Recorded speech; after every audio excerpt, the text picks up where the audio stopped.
পক্ষ তো স্বাধীনতা যুদ্ধকে চাই না, স্বাধীনতা যুদ্ধকে একবারে নিশ্চিহ্ন করে দিয়ে এখন জুলাই আন্দোলনকেই তারা প্রায়োরিটি দিয়ে নিয়ে আসতে চাচ্ছে। বাংলাদেশের ইতিহাস জুলাই থেকে 24শে জুলাই থেকে শুরু করতেছে। আপনার জুলাইয়ের আন্দোলন কি কোটার বিরুদ্ধে না? শুরুটা হয়েছিল শুরু না কোটার বিরুদ্ধে না? কোটা কি এখন ধ্বংস হয়েছে? বৈষম্য বিরোধী আন্দোলনকারীদের কোটায় কেউ উপদেষ্টা হয়ে গেলেন। দেখেন, একটা বিষয় আপনাকে বলি, সেটা হচ্ছে বাংলাদেশের ইতিহাসে এই আপনার ত্যাগ, নিজেদেরকে কিডন্যাপ করে নিজেদের পক্ষে নেওয়ার ইতিহাস তো আপনার স্বাধীনতা যুদ্ধের থেকে আছে। যেমন আপনার স্বাধীনতা যুদ্ধে আওয়ামী লীগের কিন্তু অধিকাংশ নেতারই কোনো ভূমিকা ছিল না। তারা অধিকাংশই কিন্তু ইন্ডিয়ায় যাচ্ছিল। যখন স্বাধীন হয়ে গেছে, দেশের মানুষ যখন যুদ্ধ করেছে, স্বাধীন করছে, রক্ত দিছে, দেওয়ার পর দেশে ফিরে আইসা তারা সবাই মুক্তিযোদ্ধার সনদ নিয়ে না এখন বলছে যে আমরা হচ্ছে স্বাধীনতার স্থপতি হয়ে গেছে। কিন্তু বাস্তবে আপনি দেখেন 71 সালে কিন্তু একজন আওয়ামী লীগের বড় নেতা মারা যায়নি। কিন্তু তারা কিন্তু স্বাধীনতা যুদ্ধটাকে টোটালি কিডন্যাপ করে তাদের পক্ষে নেওয়ার চেষ্টা করছে। স্বৈরাচার বিরোধী আন্দোলনে যারা ভূমিকা রাখছে, আমি তখন স্বৈরাচার বিরোধী আন্দোলনের সর্বোচ্চ সক্রিয় করব। আমি তখন রাজশাহী ইউনিভার্সিটির আমি কর্মী ছিলাম।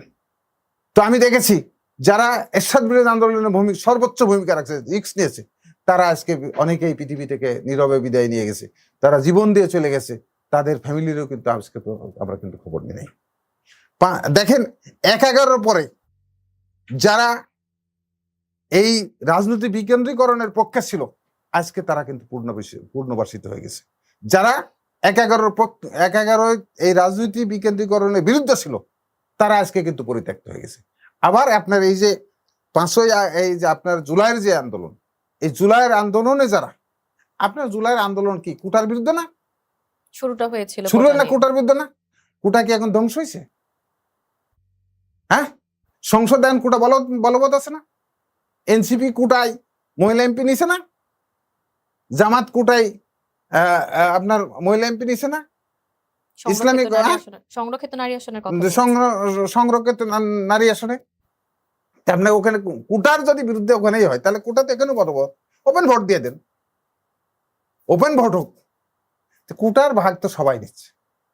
দেখেন আপনার এই যে আন্দোলন শেষ হয়ে গেল কোটার বিরুদ্ধে, আন্দোলনকারীদের বৈষম্য বিরোধী আন্দোলনকারীদের কোটায় কেউ উপদেষ্টা হয়ে গেলেন, কেউ উপদেষ্টা হইলেন। হওয়ার পরে শুনলাম বিভিন্ন জন তাদের চেহারা কিন্তু চেঞ্জ হয়ে গেছে, এবং কোটা না কোথাও না কোথাও এখনো কিন্তু বলবৎ আছে। যখন সেই কারণে আমি বলছি যে এখনো ওই ধারাবাহিকতা, ওই স্বাধীনতা যুদ্ধের যে কিডন্যাপের ধারাবাহিকতায় এখন যারা বিভিন্ন কারণে তারা ক্ষমতায় এসে গেছে, এখন এখানে পার্লামেন্টে ওরা বলছে আমরা যারা রাজপথে ছিলাম বা যারা রাজপথে ছিল তারা আজকে হারায় গেছে, কালের বিবর্তনে হারা যাবে, এটাই স্বাভাবিক। এই প্রেক্ষাপটে আসলে সংবিধান সংস্কার নিয়ে একটা প্রশ্ন করতে চাই। সরকার বলছে সংবিধান সংস্কারে বিরোধী দলকে সংসদীয় কমিটিতে এসে আলোচনা করা উচিত, কিন্তু বিরোধী দল বলছে সংসদীয় কমিটিতে সংখ্যাগরিষ্ঠতার কারণে জুলাই সনদ ক্ষতিগ্রস্ত হতে পারে। আপনার মতে কোন প্রক্রিয়াটা আসলে বেশি গ্রহণযোগ্য, সংসদীয় কমিটি নাকি একটি স্বাধীন সংবিধান সংস্কার কাউন্সিল? এখানে আমি যেটা বুঝছি যে একটা পক্ষ তো স্বাধীনতা যুদ্ধকে চাই না, স্বাধীনতা যুদ্ধকে একবারে নিশ্চিহ্ন করে দিয়ে এখন জুলাই আন্দোলনকেই তারা প্রায়োরিটি দিয়ে নিয়ে আসতে চাচ্ছে। বাংলাদেশের ইতিহাস জুলাই থেকে 24শে জুলাই থেকে শুরু করতেছে। আপনার একটা সংবিধান তো আবার থাকতেই হবে, সেই সংবিধানে আপনার যা যা প্রয়োজন আপনি সংবিধান সংশোধন করেন, পরিবর্তন করেন, কিন্তু টোটালটাকেই আপনাকে মানতে হবে না, মানবো না।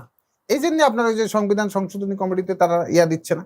আপনার এটাকে একটা ইস্যু, এইটাই একটা ইস্যু বানায় আবার একটা গোলাপানিতে পরিবেশ সৃষ্টি করে পরিবেশ খারাপ করতেছে। আজকে আপনার সরকারের বিরুদ্ধে অনেক কথা তারা বলছে, বিরোধী দল কিন্তু সরকারের বিরুদ্ধে অনেক কথা বলছে। সরকারে তাদের লোক আছে না, সকল সকল সারা বাংলাদেশের সকল আইনজীবীদের, সরকারি আইনজীবী যারা ওই 5ই আগস্টটাকে পরে হয়েছিল, তারা তো সবাই এই সরকার আমলে কিন্তু তারা দায়িত্ব পালন করতেছে। সুবিধা দিচ্ছে না? বার কাউন্সিলে কেন তুমি বার কাউন্সিলে এই যে অ্যাডক কমিটি হলো, অ্যাডক কমিটিতে জামাত সুবিধা নেয়নি? আপনার বিভিন্ন জায়গায় এখনো যেন আপনার বিভিন্ন জায়গাতে ইয়া নিছে, এখনো তো ধরেন বিভিন্ন জায়গায় তারা সেই সময় যে 5ই আগস্টের পরে নিয়োগ দিছে, সেই নিয়োগে তারা তো এখনো তো সেই পদগুলি ছাড়ে নাই। আজকে আপনার অনেক বড় কথা বলছে বিরোধী দল, আপনার